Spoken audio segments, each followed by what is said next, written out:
പണ്ട് ഈ മൃഗരാജ്യം മൃഗലോകം എന്നൊക്കെ പറയുന്ന ചില പങ്ക്തികളുണ്ടായിരുന്നു ഈ ബാലരമയിലും മറ്റുള്ള സ്ഥലത്തുമൊക്കെ. അതിനകത്ത് മൃഗങ്ങൾ തന്നെ മന്ത്രിയും മൃഗങ്ങൾ തന്നെ രാജാവും മൃഗങ്ങൾ തന്നെ ജോലിക്കാരും മക്കളും ഒക്കെ ആകുന്നതാണ് കഥ. അങ്ങനൊരു കാഴ്ചയിലൂടെ നോക്കിയാൽ മൃഗലോകം വളരെ കൗതുകകരമാണ്. ഞാൻ മൃഗലോകത്തെക്കുറിച്ച് പറയാനല്ല ഞാൻ വന്നത്. ഇതുപോലെ യാഥാർത്ഥ്യങ്ങൾ അറിയാതെ എല്ലാ പ്രവർത്തികളെയും ഈ മൃഗലോകത്ത് നോക്കുന്ന നമ്മുടെ ശ്രീജിത്ത് പണിക്കരെ പോലെയുള്ളവർ കാണുന്നൊരു ലോകമുണ്ട്. പുള്ളി മണിക്കൂർ ഇടവിട്ട് പറയുന്നൊരു കാര്യമാണ്, ബീഹാറിൽ എന്തേ ഒരുപാട് പരാതി വന്നില്ല, ഒരാൾ പോലും പരാതി കൊടുത്തില്ല. 42 ലക്ഷം പേരെ ഒഴിവാക്കിയിട്ടും ഒരാൾ പോലും പരാതി കൊടുത്തില്ല. 2 BLOമാർ ആത്മഹത്യ ചെയ്തു, ഒന്ന് കേരളത്തിൽ മറ്റൊന്ന് രാജസ്ഥാനിൽ. കാരണം രണ്ടും ഒന്നാണ്, സമ്മർദ്ദമാണ്. എന്തായിരിക്കും ഈ സമ്മർദ്ദം? എന്തുകൊണ്ടാണ് ബീഹാറിൽ ഈ സമ്മർദ്ദം ഉണ്ടാകാതിരുന്നത്? ആരാണ് ഇതിന് ഉത്തരവാദി? അതിനെക്കുറിച്ചാണ് നമ്മൾ വിശകലനം ചെയ്യുന്നത്. പണ്ട് നോട്ട് നിരോധനത്തിൽ കള്ളപ്പണക്കാരെയും കൊള്ളക്കാരെയും പിടിക്കാനാണെന്ന് പറഞ്ഞ് വന്ന് മരണപ്പെട്ടത് ആയിരക്കണക്കിന് സാധാരണക്കാരാണ്. മക്കളെ വിവാഹം കഴിക്കാൻ കാശൊപ്പിച്ചു വെച്ചവർ, വീട് വെക്കാൻ വെച്ചവർ, സൂക്ഷിച്ചു വെച്ചിരുന്നവർ, അത്തപ്പാടികൾ, ഇവരൊക്കെ ക്യൂ നിന്നും ഭയന്നും പേടിച്ചും മനസ്സ് പൊട്ടിയും ഒക്കെയാണ് ധാരാളം പേർ മരിച്ചത്. ഈ SIRഉം ഒരുപാട് മനുഷ്യരെ കൊല്ലും, എഴുതി വെച്ചോളൂ. ഒരുപാട് മനുഷ്യരെ പല രീതിയിൽ കൊല്ലലും കൊലപാതകവും കലാപവും സൃഷ്ടിക്കാൻ പോകുന്നൊരു പ്രവൃത്തിയായി ഈ SIR അവസാന ഫ്രെയിമിൽ മാറും എന്നതാണ് ഒരു സ്ഥിതിവിശേഷം. വേറൊന്നും കൊണ്ടല്ല, ആരെയൊക്കെയോ പിടിക്കാനാണ്, ആരെയൊക്കെയോ കിടത്താനാണ്, ആരെയൊക്കെയോ തകർക്കാനാണെന്ന് പറയുന്നെങ്കിലും ആത്യന്തികമായി 40 ലക്ഷം പേർ ഒരു സംസ്ഥാനത്ത് വെട്ടി അങ്ങ് ദൂരെ കളഞ്ഞു. അവിടെ എന്തേ സമ്മർദ്ദം ഉണ്ടായില്ലെന്ന് ചോദിച്ചാൽ, അവിടെ വെള്ളപ്പൊക്ക സമയത്ത് ജീവനും കൊണ്ട് ആളുകൾ ഓടി നടക്കുന്ന, എന്താണെന്ന് പോലും അറിഞ്ഞുകൂടാത്ത ഒരു സംസ്ഥാനത്ത് അവരെ ഒഴിവാക്കിയത് പോലും അവരിതുവരെ അറിഞ്ഞിട്ടുണ്ടാവില്ല. അറിയിക്കാൻ അവിടെയെങ്ങും എത്താൻ പോലും പറ്റിയിട്ടുണ്ടാവില്ല. അതാണ് ഓരോ ഗ്രാമത്തിൻ്റെയും സ്ഥിതി. ഞാനൊരു സത്യം പറയട്ടെ, ഈ കേരളത്തിൽ തന്നെ കഴിഞ്ഞ ദിവസം വിദ്യാസമ്പന്നരായ പലരോടും ചോദിച്ചപ്പോൾ ഈ തദ്ദേശ സ്വയംഭരണ സ്ഥാപനത്തിൻ്റെ വോട്ടർ പട്ടികയും ഈ SIR നടത്തുന്നതും രണ്ടാണ് എന്നറിഞ്ഞുകൂടാത്ത വളരെ വിദ്യാസമ്പന്നരായ പലരെയും കാണാനിടയായി. അത് രണ്ടും രണ്ടാണോ എന്നാണ് ചോദിക്കുന്നത്. കാരണം നമ്മൾ പണ്ട് മുതലേ കരുതി വെച്ചിരിക്കുന്നത് ഒരു വോട്ടർ പട്ടികയുണ്ട്, ഇലക്ഷൻ നടക്കുന്നു, അതിനകത്ത് വോട്ടെടുപ്പ് നടക്കുന്നു, ഇങ്ങനെയാണ് അത് നടന്നു പോകുന്നത്. ഇപ്പോൾ ഇതിൽ സംഭവിക്കുന്നത് എന്താണ്? ഇതിലെ സമ്മർദ്ദം എന്താണ് ഉദ്യോഗസ്ഥന്മാർക്ക് മേലുള്ള? അവരെന്താണ് ആത്മഹത്യ ചെയ്യുന്നതിൻ്റെ കാരണം?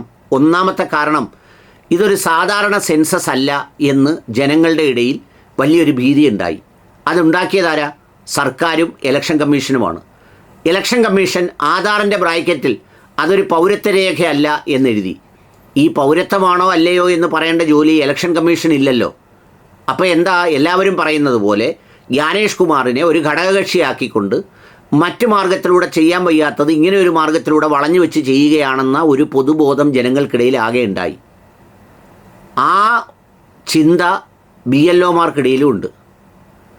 അത് നിരാകരിക്കുകയോ അല്ലെങ്കിൽ അങ്ങനെയല്ല, ഇത് വെറും വോട്ടർ പട്ടിക പുതുക്കൽ മാത്രമാണ് എന്ന് പറഞ്ഞ് ഒരു സർക്കുലറോ അല്ലെങ്കിൽ വേറെന്തെങ്കിലും സംഗതിയോ ഇറക്കാൻ സർക്കാർ തയ്യാറായിട്ടുമില്ല ഈ നിമിഷം വരെ. അതുകൊണ്ട് എന്താ സംഭവിക്കുക? ഇതിനകത്ത് കടന്നുകൂടുക, ഒഴിവാക്കപ്പെടുക എന്ന് പറയുന്നത് ഒരാൾ ഇപ്പോൾ പാകിസ്ഥാനിൽ പോവുക, അല്ലെങ്കിൽ കൽത്തുറങ്കിൽ അടയ്ക്കുക, അല്ലെങ്കിൽ അയാളുടെ ഈ സമൂഹത്തിലെ അസ്തിത്വം ഇല്ലാതാക്കുക, റേഷൻ ഇല്ലാതാക്കുക, അയാൾ ഇവിടുത്തെ ഒരു പൗരനായി അംഗീകരിക്കാതിരിക്കുക എന്ന് പറയുന്നൊരു പ്രക്രിയയുടെ ഭാഗമാണെന്നുള്ള ചിന്ത ജനങ്ങൾക്കിടയിലുണ്ട്. അതുകൊണ്ട് ജനങ്ങളും രാഷ്ട്രീയക്കാരും എല്ലാ സമ്മർദ്ദവും ആരെ മേൽ പ്രയോഗിക്കും? ഈ BLOമാരുടെ മേൽ പ്രയോഗിക്കും. BLOമാരുടെ സ്ഥിതി എന്താ? അവർക്കൊരു പാറ്റേൺ കൊടുത്തിട്ടുണ്ട്, അവർക്ക് എടുത്താൽ പൊങ്ങാത്ത ജോലിയും കൊടുത്തിട്ടുണ്ട്. ചിലർ കമൻ്റ് ഇടുന്നവർ എഴുതുന്നുണ്ട്, സർക്കാർ ഉദ്യോഗസ്ഥൻ സർക്കാർ ജോലി വാങ്ങിച്ച് പണിയില്ലാത്തത് കൊണ്ടാണ് അങ്ങനെയാണ് ഇങ്ങനെയാണെന്നുള്ളത്. ഇതൊക്കെ വായി നോക്കി നടക്കുമ്പോൾ എല്ലാവർക്കും പറയാം. എവിടെയെങ്കിലും ഒരിടത്ത് കയറി ഇരിക്കുമ്പോഴാണ് അതിൻ്റെ ബുദ്ധിമുട്ട് അവിടുത്തത് അറിയുന്നത്. എല്ലാ സ്ഥലത്തെ ജോലിക്കും അതിൻ്റേതായ പാടുണ്ട്. ഏറ്റവും സ്വാതന്ത്ര്യമുള്ളവൻ ഒരു പണിയുമില്ലാതെ നടക്കുന്നവനാണ് ഏറ്റവും സ്വാതന്ത്ര്യമുള്ളവൻ. അല്ലാത്തവനെല്ലാം അതിൻ്റേതായ പീഡനവും അതിൻ്റേതായ നിയന്ത്രണവും എല്ലാം ഉണ്ട്. ഇവിടെ SIRൽ സംഭവിക്കുന്നത് എന്താ? ഇവിടെ കേരളത്തിൽ SIRൽ ഒരേ സമയം SIRൻ്റെയും വെരിഫിക്കേഷൻ മോണിറ്ററിംഗ് നടത്തണം, അതോടൊപ്പം തദ്ദേശ സ്വയംഭരണ സ്ഥാപന തിരഞ്ഞെടുപ്പിൻ്റെ ഇലക്ഷൻ പ്രക്രിയയുടെ ബാക്കി കാര്യങ്ങളും ചെയ്യണം. ഇതെന്തൊരു നിർബന്ധമാണെന്ന് നോക്കിയേ. ഇത് നടപ്പിലാക്കുമ്പോൾ സംസ്ഥാന സർക്കാരിനെ പരിഗണിക്കുന്നില്ല, അവിടുത്തെ തെരഞ്ഞെടുപ്പുകൾ പരിഗണിക്കുന്നില്ല, അവിടുത്തെ ഉദ്യോഗസ്ഥരുടെ സംവിധാനം പരിഗണിക്കുന്നില്ല. ഒരുതരം പ്രധാനമന്ത്രിയേക്കാൾ വലിയ പ്രധാനമന്ത്രി പോലെ, രാഷ്ട്രപതിയേക്കാൾ വലിയ രാഷ്ട്രപതി പോലെ, പിന്നെ സുപ്രീം കോടതി ജഡ്ജിയേക്കാൾ വലിയ ജഡ്ജി പോലെ ജ്ഞാനേഷ് കുമാർ കൽപ്പിക്കുന്നു, അത് നടപ്പിലാക്കാൻ നിർവഹിക്കുന്നു. യഥാർത്ഥത്തിൽ സംസ്ഥാന സർക്കാർ എന്താ ചെയ്യേണ്ടത്? ഈ ഉദ്യോഗസ്ഥരെ പ്രൊട്ടക്റ്റ് ചെയ്യാൻ തയ്യാറാകണം. യഥാർത്ഥത്തിൽ അതാ വേണ്ടത്. ഇപ്പോൾ ഇത് നടത്താൻ ഈ മിഷനറി വിട്ടുകൊടുക്കരുത്. കാരണം ഇവിടെ തദ്ദേശ സ്വയംഭരണ തെരഞ്ഞെടുപ്പ് നടക്കണ്ടേ, അതിനോടൊപ്പം ഇതും കൂടി, അല്ലെങ്കിൽ തദ്ദേശ ആ തെരഞ്ഞെടുപ്പ് വേണ്ടെന്ന് വെക്കണം. അതിപ്പോൾ നടത്തണ്ടെന്ന് വെക്കണം. ഇത് ഒരേ ഉദ്യോഗസ്ഥർ ഇതെല്ലാം പേറേണ്ടി വരുന്നു. പിന്നെ രണ്ടാമത്തെ കാര്യമോ, സ്വാഭാവികമായി മനുഷ്യജീവിതത്തിൻ്റെ ഒരു സംഗതി എങ്ങനെ, അപ്പോൾ പണിക്കരൊക്കെ ക്യാമറയും വെച്ച് വീട്ടിൽ നല്ല സുഖമായിട്ടിരുന്ന് ഇത് പറഞ്ഞ് വേറെ കിട്ടുന്ന കാശോ അല്ലാതെ കിട്ടുന്ന കാശോ ഒക്കെ ഒപ്പിച്ചെടുക്കുക എന്ന് പറയാം. കുറേ പേര് ആശുപത്രിയിൽ കിടക്കുന്നു, കുറേ പേര് വിദേശത്ത് ജോലി ചെയ്യുന്നു, മറ്റു കുറേ പേര് പഠിക്കുന്നതിന് വേണ്ടി മക്കളെയും മറ്റുമൊക്കെ വിദേശത്ത് പറഞ്ഞു വിട്ടിരിക്കുന്നു. എല്ലാവരുടെ ഇടയിലും അങ്കലാപ്പും അസ്വസ്ഥതയുമാണ് ഇത് സൃഷ്ടിച്ചിരിക്കുന്നത്. ആ സമ്മർദ്ദത്തിലാണ് അനീഷ് ജോർജ് എന്ന് പറയുന്ന ഒരാൾ മരിച്ചത്. അതിന് റിപ്പോർട്ട് കൊടുത്തിരിക്കുന്നത് കണ്ണൂർ കളക്ടറാണ്. ഏത് കണ്ണൂർ കളക്ടർ? നമുക്കറിയാവുന്ന കണ്ണൂർ കളക്ടർ. മറ്റേ നവീൻ ബാബു മരണപ്പെട്ടപ്പം അവിടെ ഒന്നും സംഭവിച്ചില്ല എന്ന് പറഞ്ഞതിന് സംരക്ഷിച്ച് വളരെ സന്തോഷമായിട്ട് അവിടെ ഇരുത്തിയേക്കുന്ന കളക്ടറാണെന്നാണ് എൻ്റെ ഓർമ്മ. ഏതായാലും അദ്ദേഹമാണ് പറഞ്ഞത് ഒരു സമ്മർദ്ദവും ഇല്ല, വളരെ പരമാനന്ദ സുഖമായിരുന്നുവെന്ന്. അതേ ദിവസം തന്നെയാണ് കഴിഞ്ഞ മണിക്കൂറുകളിൽ SIR ജോലികൾ പൂർത്തിയാക്കാൻ സമ്മർദ്ദം എന്ന് പറഞ്ഞിട്ട് മുകേഷ് ജംഗീദ് എന്ന് പറയുന്ന ഒരാൾ, ഒരു ഗവൺമെൻറ് പ്രൈമറി സ്കൂളിലെ അധ്യാപകനാണ്, അദ്ദേഹം ആത്മഹത്യ ചെയ്തു. നെഹ്റീക ബാസ് എന്ന് പറയുന്ന ഒരു ഗവൺമെൻറ് അപ്പർ പ്രൈമറി സ്കൂളിലെ അധ്യാപകനാണ് അദ്ദേഹം ട്രെയിനിൻ്റെ മുന്നിൽ ചാടിയാണ് മരിച്ചത്.